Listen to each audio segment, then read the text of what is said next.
चलो बच्चों, अगर आपको 5 नंबर चाहिए तो इस क्वेश्चन को आराम से देखिए, 100% ये आएगा क्वेश्चन, आना ही आना है इसको। तो 5 नंबर का ये बड़े मार्क्स का क्वेश्चन आता है। तो देखो कैसे करते हैं। कह रहा है कि अ बोट गोज 12 किलोमीटर अपस्ट्रीम। एक बोट है, अपस्ट्रीम जाती है 12 किलोमीटर, फिर डाउन स्ट्रीम जाती है 40 किलोमीटर इन 8 आवर्स, 8 घंटे में। और फिर it can go 16 kilometre upstream and 32 kilometre down stream in the same time. उसी 8 घंटे में ये इतना चली जाती है।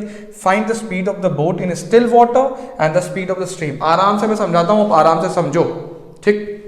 समझो पहले, ये रही स्ट्रीम और बोट बना लेते हैं एक बढ़िया सा, ठीक है। ये रहा आपका बोट, ऐसा चल रही है इसमें। मान लो बोट की जो स्पीड है वो x किलोमीटर पर आ रहा है, ठीक है। और ये जो स्ट्रीम चल रही है ऐसे ऐसे, इसकी स्पीड मान लो आप y किलोमीटर पर मान लिया, ठीक है। समझो अब देखो ध्यान से, ये अप स्ट्रीम और डाउन स्ट्रीम का मतलब समझो। अप स्ट्रीम और इसका डाउन स्ट्रीम का मतलब समझो।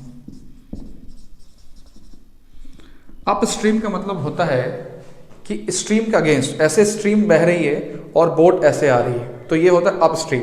तो अप स्ट्रीम में स्पीड का क्या होता है, डिफरेंस निकालते हैं।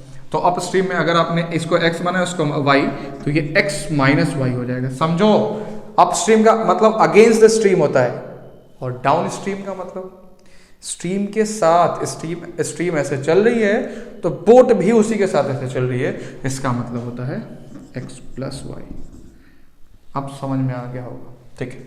तो आगे कहानी देखो। अब देखो यहाँ पे किलोमीटर मतलब डिस्टेंस दिया हुआ है और टाइम दिया हुआ है, और आपने स्पीड मान रखा है। तो आपको फॉर्मूला आपको याद है कि स्पीड इक्वल्स टू क्या होता है, डिस्टेंस अपॉन टाइम। लेकिन आप टाइम के रिस्पेक्ट में निकाल रहे हो, क्यों? क्योंकि आपको टाइम दे रखा है। तो टाइम इक्वल्स टू क्या हो जाएगा, डिस्टेंस अपॉन स्पीड। ये इस फॉर्मूला का आप इस्तेमाल करेंगे, ठीक है। तो पहला देखो, डिस्टेंस कितना कवर किया, 12 किलोमीटर। एकदम सॉल्यूशन देखो ध्यान से, बहुत इंपॉर्टेंट है, एकदम ध्यान से देखो। 5 नंबर चाहिए तो ध्यान से देखो एकदम। 12 किलोमीटर अप स्ट्रीम जाती है, 12 किलोमीटर अप स्ट्रीम का हमने क्या मान रखा है, x minus y, plus 40 kilometre downstream, ठीक है। डाउन स्ट्रीम का मतलब हमने x प्लस वाई मान रखा है। कितने घंटे में, 8 घंटे, ठीक है। सेम टाइम में क्या है, it can go 16 kilometre up stream. अब ये 16 किलोमीटर चली जाएगी अप स्ट्रीम, फिर 32 किलोमीटर अप स्ट्रीम चली जाएगी, सॉरी डाउन स्ट्रीम चली जाएगी उसी 8 घंटे में, इन द सेम टाइम। ध्यान से देखो, उसी 8 घंटे में इतना चली जाएगी, ठीक है। कह रहा find the speed of the boat in still water and the speed of the stream. मतलब आपको x और y की वैल्यू निकालनी है। मतलब अब आपके पास इक्वेशन 2 बन गए, आपको कोई दिक्कत ही नहीं। लेकिन इक्वेशन ऐसा नहीं बना जैसा आप लीनियर इक्वेशन को देखते हो, ये अपॉन में। तो क्यों ना आप ऐसा काम करें, let 1 upon x minus y is equals to u and 1 upon x plus y is equals to v। ये मान लो। अब इसको चेंज करो फटाफट। अच्छा एक काम और कर लो, यहाँ पे जो कॉमन मिल रहा है उसको हटा लो। यहाँ पे देखो 8 कॉमन मिल रहा है पूरे इक्वेशन में, और यहाँ पे भी मिल रहा है कितना, 4 पूरे इक्वेशन में। तो हम लोग सीधे सीधे इस इक्वेशन से 4 हटाते हुए लिख रहे हैं। अब मैं यहाँ से इसमें से 4 हटाते हूँ, क्योंकि देखो 4 3 जा 12, 4 10 जा 40, 4 2 जा 8 कट जाएगा। यहाँ पे देखो 8 2 जा 16, 8 4 जा 32, 8 1 जा। सिंपल इक्वेशन बनाने के लिए ऐसा कर रहा हूँ। तो मैं इसको लिख सकता हूँ क्या आराम से, 3u, क्यों? क्योंकि मैं इसमें 4 से डिवाइड कर रहा हूँ। 4 3 जा 3u प्लस 4 10 जा 10v इक्वल्स टू 4 2 जा 8। ये इक्वेशन बना दिया मैंने छोटा सा, ठीक है। दूसरा इसको इक्वेशन बना, इसमें 8 से डिवाइड करते हुए, तो ये हो जाएगा, तो ये हो जाएगा 8 2 जा 16, 2u प्लस 8 4 जा 32, 4v इज इक्वल्स टू 8 1 जा 8। ये छोटा सा इक्वेशन एक और बन गया, ठीक है ना। अब आप इसको इक्वेशन नंबर 1 इसको बोल सकते हो, इसको इक्वेशन नंबर 2 बोल सकते हो।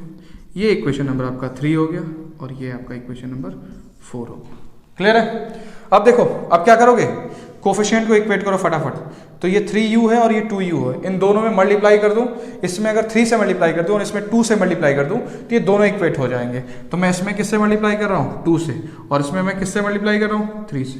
मल्टीप्लाई करो फटाफट, 2u 2 3 जा 6u प्लस 2 10 जा 20v 2 2 जा 4। इसमें मल्टीप्लाई करिए, 3 2 जा 6u प्लस 3 टू 4 जा 12v इज इक्वल टू 3।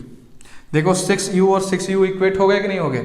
अब इन दोनों का डिफरेंस निकाल दो, तो डिफरेंस के लिए इसके नीचे लिख दो 6u plus 12v is equal to 3। Difference निकाल रहा हूं इन दोनों का, इक्वेट किया यार लीनियर इक्वेशन में एलिमिनेशन मेथड आपको बता चुका हूं कई बार, फिर से बता रहा हूं। क्या करते हैं, कोफिशिएंट इक्वेट करते हैं, तो हमने दोनों u का कोफिशिएंट बराबर कर दिया। अब मैं घटा रहा हूं ताकि एक अपने आप रिमूव हो जाए, ये भी नेगेटिव ये भी नेगेटिव, ये कट गया। यहाँ से आपको मिला 8v और यहाँ से 4 में 3 जाएगा तो 1, मतलब v की वैल्यू जो है यहाँ से आपको मिल गई 1/8। रख लो जेब में। अब इस v की वैल्यू को उठा के यहाँ पे रखो, कहाँ पे, इक्वेशन नंबर 4 में। Putting v equals to 1/8 in equation 4, इसमें रख रहा हूँ, तो 2u plus 4 into 1/8 is equals to 1। देखो 4 1 जा 4, 4 2 जा 8, कितना आया 1/2। 1/2 उधर जाएगा तो माइनस होगा, तो 1 में से आधा जाएगा, 1 में से आधा घटाएंगे तो आधा बचेगा, मतलब 2u इक्वल्स टू 1/2 बचा, तो u इक्वल्स टू कितना हो गया 1/4। बात बनी नहीं अभी u और v की वैल्यू निकली है, x और y की वैल्यू नहीं निकली है, कोई बात नहीं। इस u की वैल्यू उठा के हम यहाँ रखेंगे, कहाँ पे, यहाँ पे, क्योंकि हमने 1/x माइनस वाई को u मान रखा है और 1/x प्लस वाई को v मान रखा है। फटाफट रखो, इसीलिए तो ये स्पेस बचा के रखा हूँ आप ही लोगों के लिए। देखो फिर अब मैं u की वैल्यू कितनी आई थी 1/4, कहाँ रखूँगा, यहाँ पे, तो 1/x minus y is equals to 1/4। क्यों, क्योंकि u की वैल्यू कितनी आई है, हाँ v इधर, हाँ ठीक है 1/4। अब 1 इधर भी है 1 इधर भी है, तो रिवर्स हो जाएगा, तो फाइनली आपको मिल जाएगा x minus y is equals to 4। एक नया इक्वेशन और बन गया, ठीक है कोई बात नहीं। यहाँ से एक और इक्वेशन बनाओ, ये हो जाएगा 1/x plus y is equals to 1/8, तो यहाँ से क्या बन गया, x plus y is equals to 8 हो गया। नया इक्वेशन ये भी बन गया, कोई बात नहीं।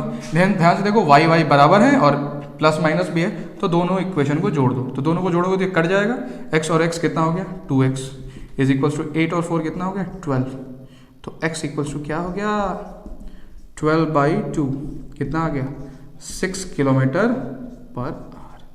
ये किसकी स्पीड है, x kilometre per our, 6 kilometre per our, मतलब इस बोर्ड की स्पीड है। अब आपको स्पीड किसका निकालना है, स्ट्रीम का, तो यार जो x की वैल्यू ये आई है किसी एक इक्वेशन में रख दो, इसी में रख दे रहा हूँ। तो x की वैल्यू कितनी है 6 minus y is equals to 4, 6 उधर जाएगा, तो minus y equals to 4 minus 6, मतलब minus y equals to -2, finally y equals to 2 kilometre per hour. बच्चा बहुत ही इंपॉर्टेंट क्वेश्चन है, पहले तो इसका स्क्रीनशॉट लो यार, फिर मैं आपको समझाता हूँ कि कैसे करते हैं। देखो पहले आप ध्यान से क्वेश्चन पढ़ेंगे, या तो ये ऐसा क्वेश्चन आपको लीनियर इक्वेशन इन 2 वेरिएबल में दिखेगा, या तो ऐसा क्वेश्चन आपको क्वाड्रेटिक इक्वेशन में दिखेगा। डिपेंड आप पे करता है कि आप क्वाड्रेटिक से करते हो या लीनियर से करते हो, दोनों तरीके से कर सकते हो, कोई दिक्कत नहीं। क्वेश्चन आपने पढ़ा, यहाँ पे आप स्ट्रीम डाउन स्ट्रीम की बात करी थी, अप स्ट्रीम मतलब स्ट्रीम के अगेंस्ट, स्ट्रीम के अगेंस्ट मतलब माइनस, अगेंस्ट गए नंबर कम, चलो ये टीचर के अगेंस्ट मत जाना वरना माइनस हो जाएंगे, ठीक है। डाउन स्ट्रीम मतलब टीचर के साथ मैं पढ़ा रहा हूँ, आप भी पढ़ रहे हो, एक साथ जा रहे हैं, हम दोनों का मेहनत ऐड हो गया, ठीक है। वैसे ही डाउन स्ट्रीम में दोनों की स्पीड क्या होगी, जुड़ जाएगी। ये चीज़ आपको समझ में आए। अब सुनो, ट्रिक यहाँ था, किसके फॉर्म में इक्वेशन बनाए, तो उन्होंने टाइम दे रखा था कि 8 घंटे में, तो हमने क्या किया, time equal to distance upon speed वाला फॉर्मूला लगाया। डिस्टेंस कितना 12, इतना स्पीड, डिस्टेंस कितना इतना, स्पीड कितना इतना, कितने घंटे में गए दोनों का 8 घंटे। दूसरा भी कह रहा था इन द सेम टाइम, मतलब 8 घंटे में, दूसरा भी 16 किलोमीटर क्या अप स्ट्रीम, 32 किलोमीटर क्या डाउन स्ट्रीम, कितने घंटे में 8 घंटे में। फिर बड़ा सा इक्वेशन बन गया था, हमने क्या किया 1/x माइनस वाई को u मान लिया, 1/x प्लस वाई को v मान लिया। समझ में आ रहा है, जब u और v माना तो इक्वेशन, हाँ मैं एक चीज़ और देख पा रहा था यहाँ पे कि 4 इसमें भी कॉमन है, 4 इसमें भी कॉमन है, 4 इसमें, तो 4 3 जा 4 10 जा 4 2 जा, और इसको 1/x माइनस वाई को u, तो 3u, यहाँ से 10v और यहाँ से 2, ठीक है। सिमिलर सा काम 8 इसमें पूरे में कॉमन दिखाई दिया, हमने ये कर दिया। अब 2 इक्वेशन आपको बन गए, दोनों इक्वेशन को क्या करना पड़ेगा, u या v को एलिमिनेट करना पड़ेगा। उसके लिए क्या करना पड़ेगा, कोफिशिएंट को इक्वेट करना पड़ेगा। इक्वेट किया कोफिशिएंट को, इधर मैंने 3 से मल्टीप्लाई कर दिया, इधर मैंने 2 से मल्टीप्लाई कर दिया, 6u प्लस 20 भी ऐसा कुछ बन गया, ये भी 6u। दोनों का क्या किया, देख प्लस में है ना, तो दोनों का डिफरेंस निकाला, तो यहाँ से v की वैल्यू निकल गई, एक के से इक्वेशन में रख दिया, u की वैल्यू निकल गई। अब भी काम बना नहीं, तो जो u और v माने थे जिसको, उसमें रख दो, u की वैल्यू यहाँ पे रख दो और v की वैल्यू कहाँ रख दो, यहाँ पे रख दो। आपने रख दिया 1/x minus 1/x - y equals 1/4। अब 1/, में अगर कोई चीज़ दिया हुआ है इक्वेशन के इधर, इक्वेशन के उधर, तो वो दोनों का डिनोमिनेटर भी क्या होगा, बराबर हो जाएगा। फिर इसका भी वही हाल है, दोनों का डिनोमिनेटर क्या हुआ, बराबर हो गया। अब मैंने देखा कि दोनों का कोफिशिएंट तो एक ही जैसा है, इसका भी है इसका भी है, लेकिन देखो फर्क, यहाँ पे माइनस था यहाँ पे प्लस था, तो हमने उसको जोड़ दिया, ये कट गया, 2x = 12 आ गया, x की वैल्यू आ गई 6 km/h। ठीक है, फिर इस x की वैल्यू किसी भी इन दोनों इक्वेशन में रख दो, y की वैल्यू आ गई। मुझे उम्मीद है कि पूरा आपको समझ में आएगा। ठीक है।